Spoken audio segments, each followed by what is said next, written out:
Well, hello there, friendos. It's been about a minute since I played some bolt guns, so we're gonna play some bolt gun. We're gonna play some bolt gun while I talk about a bunch of Warhammer shit because that is how I operate. I operate with a chopper rate.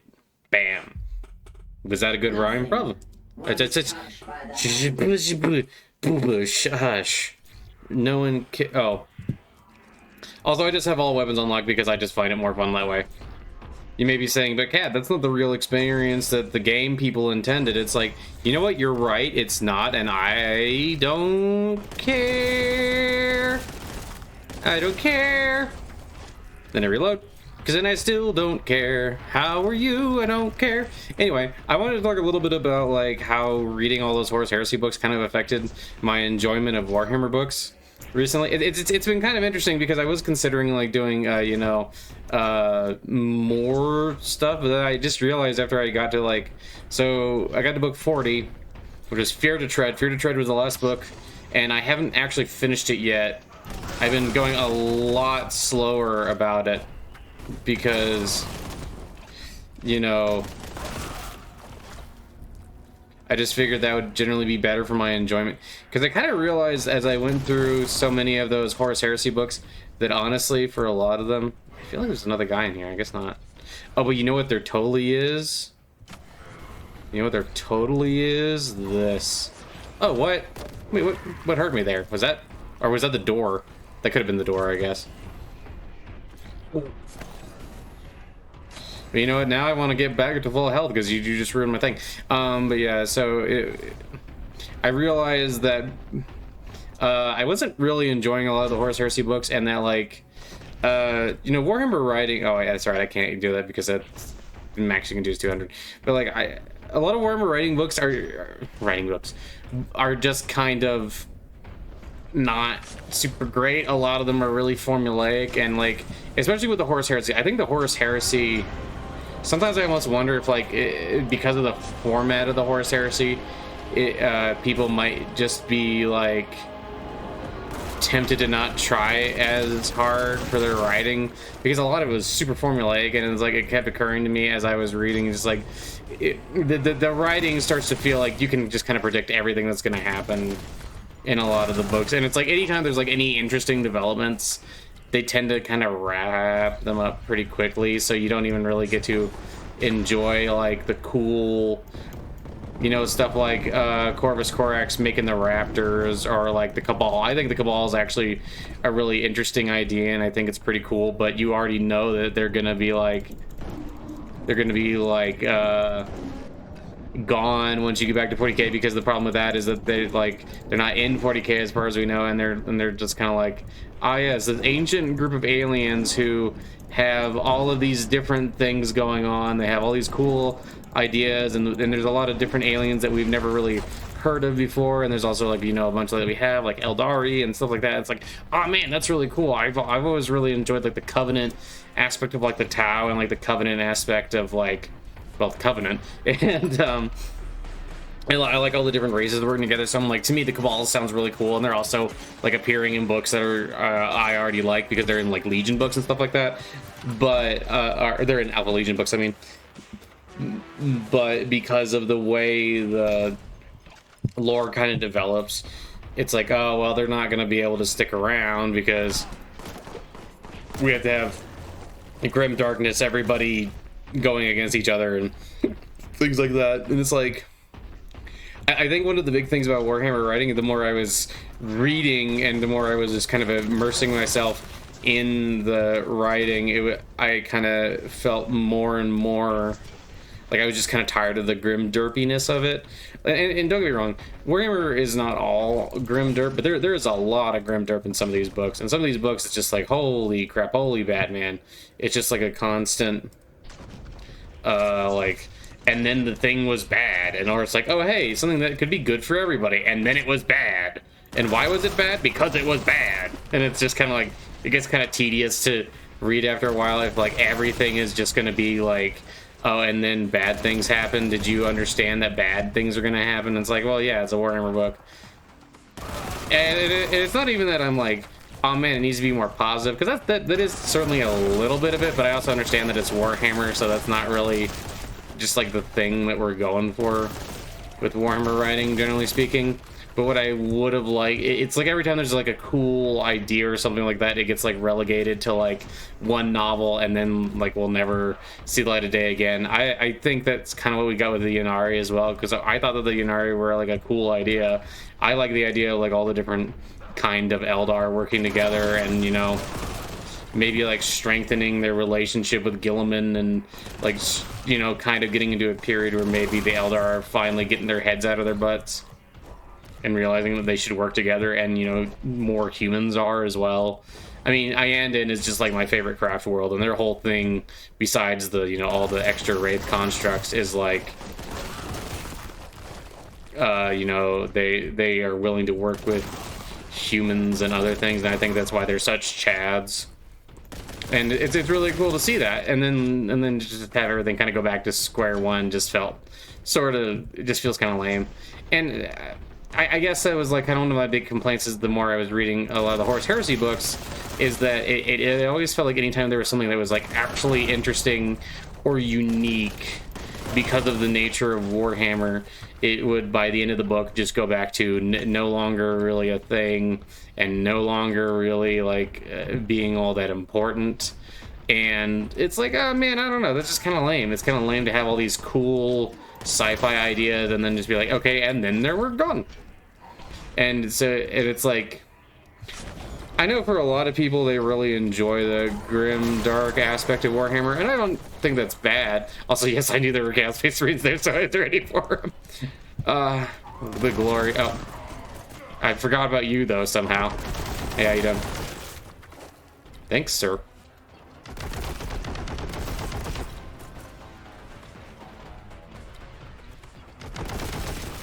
And so it was just kind of getting to this point where I was just kind of getting tired of like reading it, and I found, going back through, there are some books in the Horus Heresy that I really loved, and there was also a lot of books that I was just like, these are bad, and like kind of just slogs to get through. And it's also kind of interesting because it really gives one a good idea about like how the Imperium kind of always was, and how like it was never really a good thing. I mean, it certainly was better for a lot of people than it is now, but I would argue that's kind of relative and not that much better. I mean, in Outcast Dead, they have this thing that I thought was pretty interesting and was just once again solidifying my dislike of the Emperor. And don't worry, I didn't forget that there's secrets over here. I just, you know, wanted to... Do I also have infinite ammo? I think I do. Yeah, I must. Oh yeah, I don't remember turning on infinite ammo. Oh, whatever, it doesn't matter. I'm just gonna use this and then I'll turn off infinite ammo. Hello? Hello? I heard that there might be chaos out here. Hello? Oh, hey. Okay, I think that's everybody. Very good. But yeah, so I was... Oh wait, here, let's, before we forget... Is that in game? No, that's in... This should be gameplay. I'm silly. Is it not in gameplay? What is it on? Oh, accessibility. Invulnerability is not on. Okay, that's good. Infinite ammo off. I want to still have all weapons because weapons are cool, but you know, whatever. And yeah, like, oh yeah, that's right. In Outcast Dead, there was this part where like basically there's like a bunch of rapists and gangs and all sorts kinds of horrible things like right in the shadow of the palace, and there's like tremendous poverty and people are suffering like so much, and it's like very sad, and it's just kind of like, what is the point of the Imperium if like you can't even take care of the dudes literally right in front of the palace? You know, like that was kind of the thing I started to feel, where I'm just like, this just feels bad, you know, like why can't we at least take care of the people around the palace? Why can't we do something about like the massive suffering and things just like right outside the palace? And it's just like, oh, because you don't actually care. And once again, just goes back to the whole time. And that was kind of one of the big things, is like the more I was going back, it's like there's this lady who's talking about how much she likes Ferrus Manus, and maybe I'll link it. I think the video is just called like Scottish woman talks about Ferrus Man. It's something Scottish woman Ferrus Manus. I can't remember exactly what it is. I think I'll look it up and I'll try to put it in the video description in case anybody's interested. But I was she talked about how much she loved Ferrus Manus, and me being me, it was something Warhammer related. I'm like, I have to give my opinion. That's just how it works. It's science.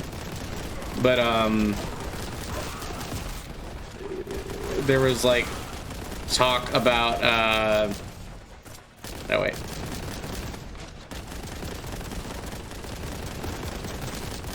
How much she liked Ferrus Manus and all these tragic aspects of this character, and how he's actually a great guy and all these things, which I gotta be honest, the Iron Hands are one of the ones I've always had a hard time like taking seriously or one of the ones I always had a hard time taking seriously as a faction, because it's like, it feels so lazy. It's the Iron Hands led by Ferrus Manus, who literally has iron hands and his name literally translates to Iron Hands.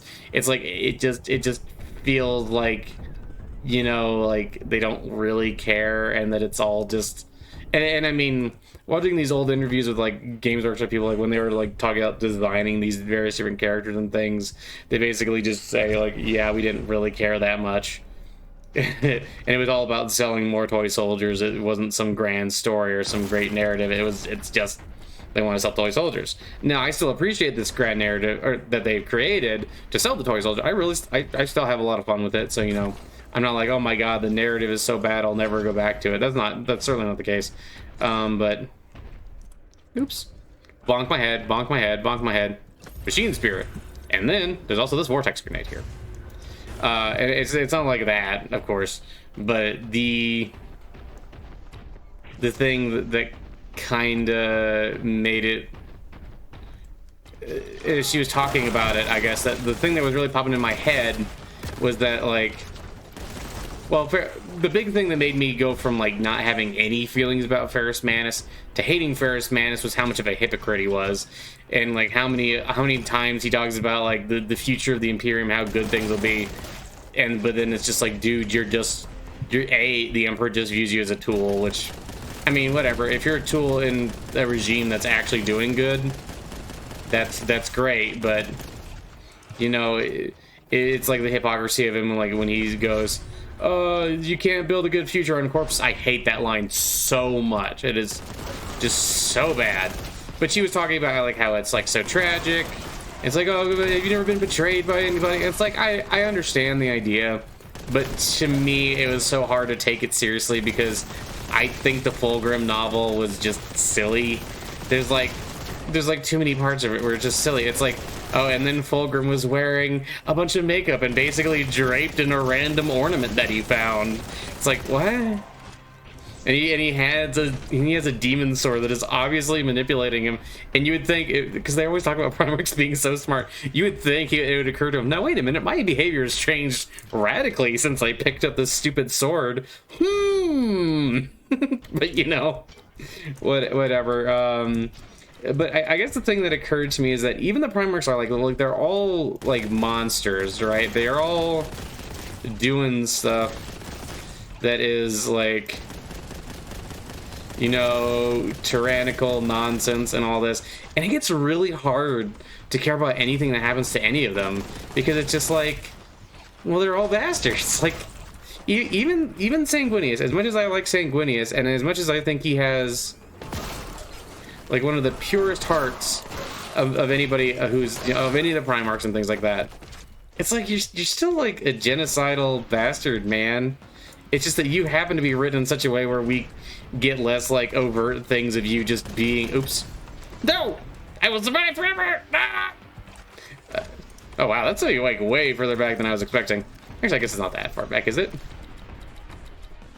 I guess it's not actually that far back, but you know, like going through all this stuff, and like he's still like a genocidal monster. The difference between Sanguinius and all the other ones is, at least from the actual things I've seen him do in the book, the only ones I've actually seen or like read about him directly killing were all actually monsters, like orcs, which, you know, as much as I love orcs, like an orc is a monster, just like if you're looking at it like from the point of view of like anybody in the Imperium, it makes sense. Like, yeah, they're comedic, but like it's actually like this huge creature that wants nothing but war. It's like, you know, it's not a good thing. But like, that's not to say that if he interacted with Xenos that he wouldn't, any other Xenos, he wouldn't be just as bad. And I mean, it kind of got to the thing of like, the thing that makes it hard to read about Imperium characters, or especially to read about Primarchs, because, you know, reading about your average Marine or average citizen, it's a little different, but like a Primarch, is that they're helping support this horrible regime, and like, for me, if all the characters are just completely unlikable, it gets a lot harder to like read about. That's not to say that every single character can only be likable and you can't have any bad guys. I mean, we could argue about whether or not Alfarius is like Alfarius, however you want to say it, is likable. But I do still enjoy Alfarius, and I enjoy like, and I still really enjoy him in the narrative and things like that. And, you know, there are still characters I like, but it like, the longer I think about it, it's like, do I really want to read about like the horrible regime that like is so unlivable in Warhammer and is like honestly just about as bad for a lot of people? In like, it's always funny to me because there's like that scene in Dark Imperium, and I think the Dark Imperium books are overall pretty good, but like there's a scene in Dark Imperium where Gilman's like, oh, the things we tried to accomplish and now look how bad it is. It's like, you just weren't paying attention to how it was for like most people in the Imperium before this. If you think that this is that much worse, like, yeah, it's more corrupt now on a certain level, but that's literally just because there isn't the one tyrant there who, you know, would control everything and make sure that no one was allowed to disagree with him on anything ever at all. You know, like, I don't know what to tell you about there. It's a horrible despotic regime that, oh, look at that, when the horrible despot that was holding it together is kind of out of the picture, is now just like, you know, everything just falling apart. It's like, yeah, I mean, that's just kind of what happens. But I think this is kind of, like I said, this is where I'm having a harder and harder time. And I'm having a hard time, like, going back and reading more of the Horus Heresy stuff. Because at first I was like, maybe I'll finish it. But then, you know, I took a little break, and then when I was coming back to it, I'm like, oh, man, everybody is just so terrible. And it's just like, I just don't want all this negativity. I like Farsight. Farsight felt like when he said he had principles, that he actually like stood up and believed in something. Like, a lot of these guys kind of seem like they say they have principles and they'll just do whatever horrible thing is required for the story. And that's another thing, like, because the writing is both so formulaic and like a lot of times like things that are supposed to come across as tragedy to me came across as like these really like silly. Is he just, yeah, he's just standing there letting me do that. That's fine. But they start to come across as like very, I don't think I can go back to, oh, I can. Actually, no, I don't think there's any armor or anything I could pick. Well, I kind of want to see, can I pick up that one like big tube thing? Actually, no, that might be further back than I want to actually go. Yeah, I think it is. I'm not going to go back all that way. But, you know, like, all of this stuff, and it's just, it just starts to feel kind of bad to read after a while. Oh, there's a... And that was kind of like one of my main complaints as I was like going back through and rereading some stuff. I was trying to revisit books that I liked, and honestly, even some of the books I liked, I found that there was a lot of stuff I just wanted to skip. Like John Grammaticus, I forgot how much he plays a part in Legion, and you know, Alpha Legion, I really like Alpha Legion, but I forgot how much of that book had John Grammaticus in it, and it just starts to feel like, oh my gosh, he's just... I'm not gonna say he's the worst character, because he's certainly not the worst character in 40k, but he is just very, very bad and very cringe, and I really don't like him. Which, I mean, I think the whole perpetual storyline is kind of interesting in some parts, but I think in the whole overall story is kind of bad. Not the worst, mind you, but not great either. And the other thing I found was that, like, there just weren't that many characters that I felt like and I guess it's just kind of repeating myself, so I don't want to repeat too much. But yeah, I just found that there weren't too many characters I could relate to. Not just the Primarchs, but in general, like, most of them, I just found it harder and harder to care about what happened to any of them. Like it just started to seem to me really and truly like, you know, like, why would you care about what happens to any of these guys?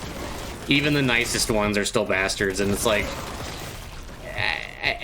I read enough about, like, bastards and, like, my little socialist reading things, and, like, I read a lot about, like, historical oppression and things like that, because I'm trying to understand as best I can, like, how power works within the real world. And ooh, I jumped over that, and I think I basically backed right up into that because I'm silly. Hey, stop it. Thank you. You know, like, and it was also one of those things where it's like, I don't really care that much for, like, superheroes, and a lot of it, the more I was paying attention to it, I realized, oh, the reason I'm complaining about these Primarchs so much is because they're just written like superheroes, and I don't find a lot of those stories very compelling.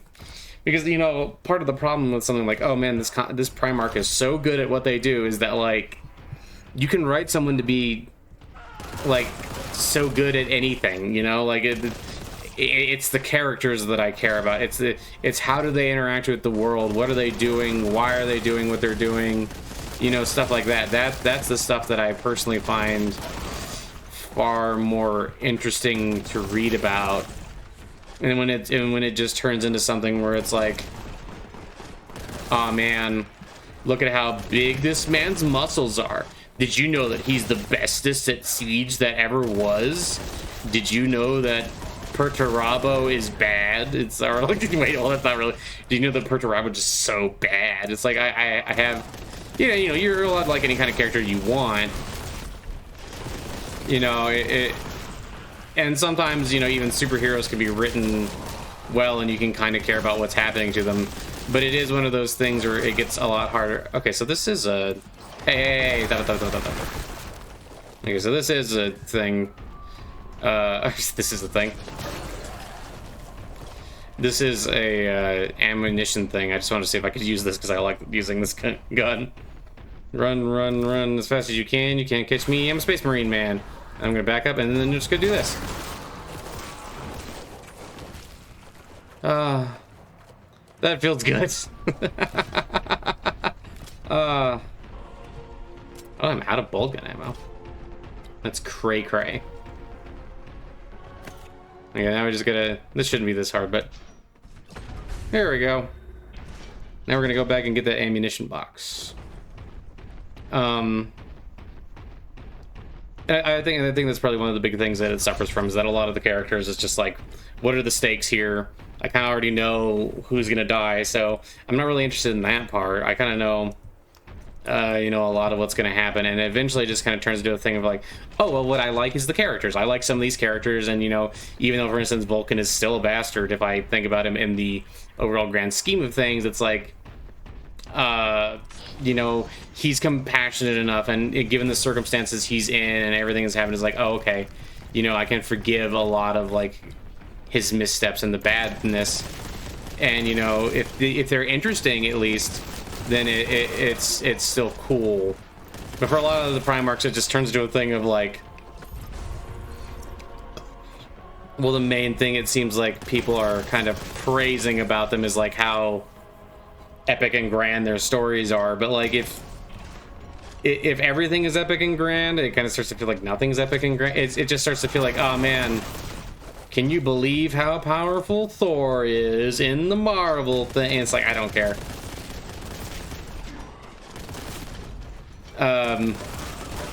Not to mention the power scaling is all over the place. Like,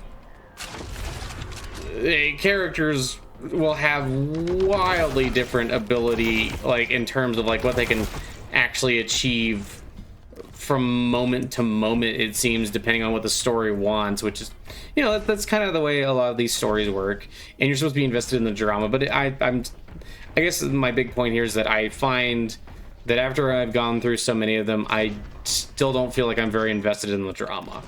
I'm not invested in what happens to these characters. I'm not invested in why they are the way they are. There's some that I am more invested in. Like, I'm still, I want to read more about like Vulcan, and I want to read more about Sanguinius, just to see, you know, like Vulcan had this moment that really completely changed my mind on him, and I want to read about Alfarius. But then it's also like all these characters are mixed in with a bunch of characters that I could not possibly care much less about, you know. And it's like, well, what I realize is it kind of turns into a thing of when I'm not just trying to get all the information I can, it turns into a lot of like skipping around between chapters. It turns into a lot of like, I don't want to read the whole thing. Like a lot of battle scenes, which I know a lot of people really enjoy the battle scenes, but to me a lot of them are just boring. And they also, the way a lot of battle scenes are written in 40k, at least from the books I've read, are really kind of all over the place and very chaotic, and there's sometimes just so much going on that it almost kind of gets hard to keep track of who's doing what and why. And that's not every book, that's just some of the books are really bad about that. And I find that like like every time there's a battle, I start to skip over it, unless it just happens to be a battle that is actually, I think, well written. But that's like a personal thing, right? Like a lot of people like the battles in particular. They want there to be more battles. And for me, it's just like so hard to like stand there and stomach more. It's like just more and more bolter porn. And it's hard to sit there and, you know, love everything that's going on with Space Marines, and oh my god, Space Marines are so great. And it's like, I do like Space Marines overall. I think they're a neat concept. I like big man in armor. I think big man in armor is fun sometimes. But you know, there's also a lot of stuff where it's like, and then the big man in armor was a big man in armor, and you're like, good for big man in armor. I am glad him in armor, good to have all fun process is B. And something that's been interesting as I've been going through this is I realized that I, like, because I've been playing Rogue Trader, and I put like so many hours into it already, or well, it feels like a lot of hours. I think it's like 27 hours, something like that. It's like, oh, these characters are much more interesting because they're A, more vulnerable, and B, they just feel more like people. It's like, oh, okay, I don't have to like all of them, but just because they're at least still interesting and they have these conflicts and things like that, it's like, oh, okay, I want to see where this is going, which is, you know, so refreshing in comparison to like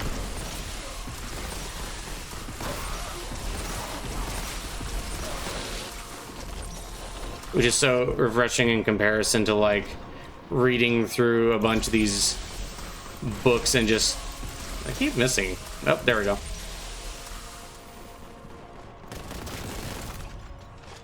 In comparison to, you know, going through a bunch of the book and then just being like, okay, so he was definitely a Space Marine. That's very good.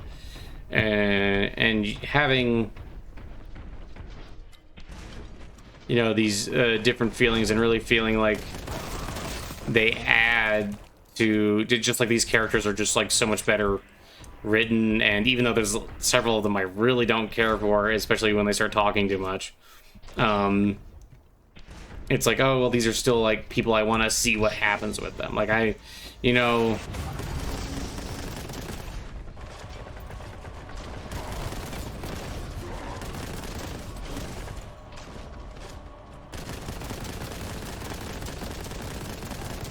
tanks are standing there.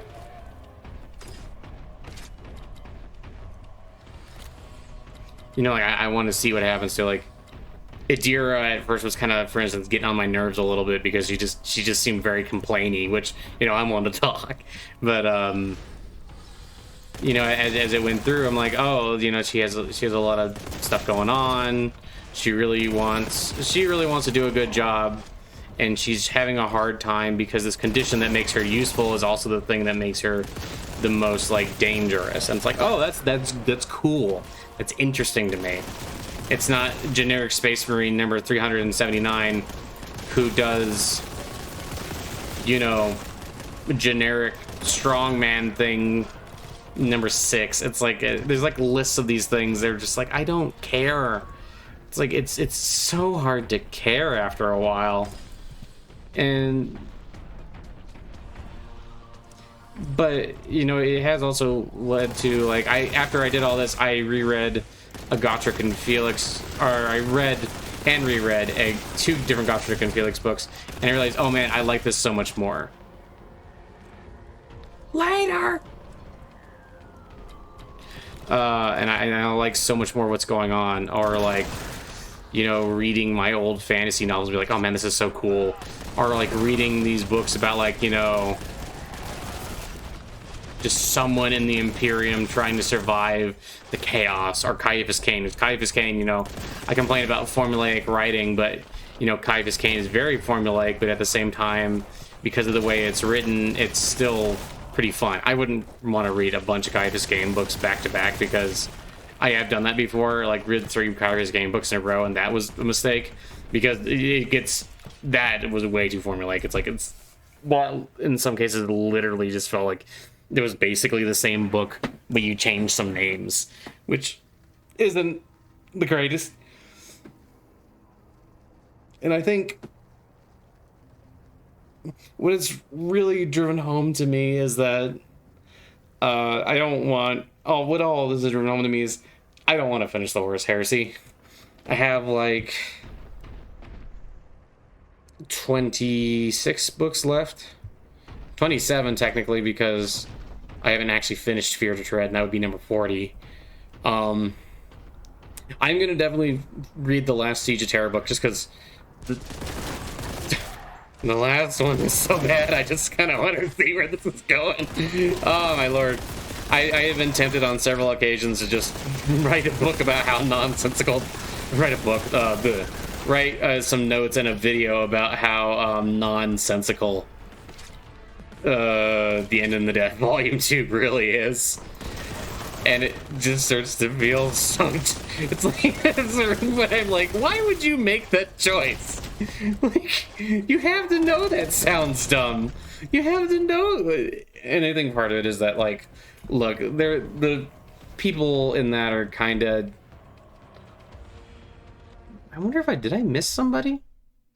99%. I don't know. Whatever, it doesn't matter.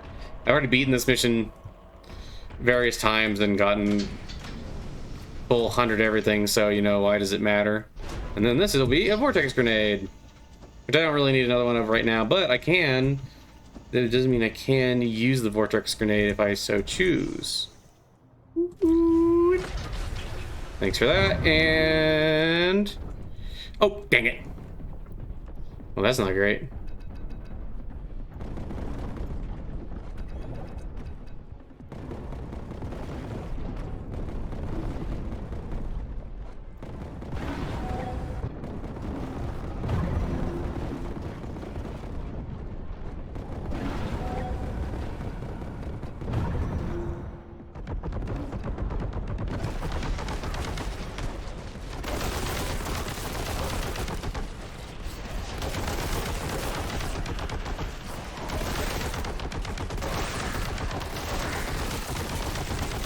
It was also kind of all this was also just reminding me, like, how much more I like reading about Traitor Marines than Loyalist Marines.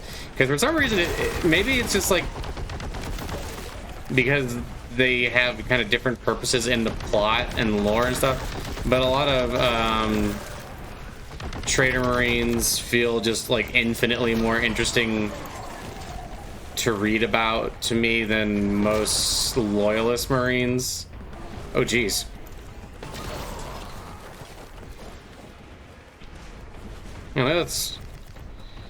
Let's claim back some health. Let's claim back some of this. Lol.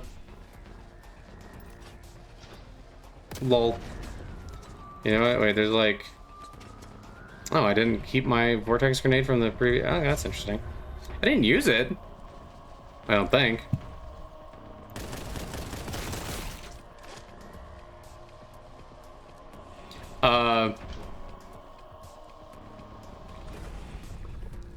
But yeah, it definitely,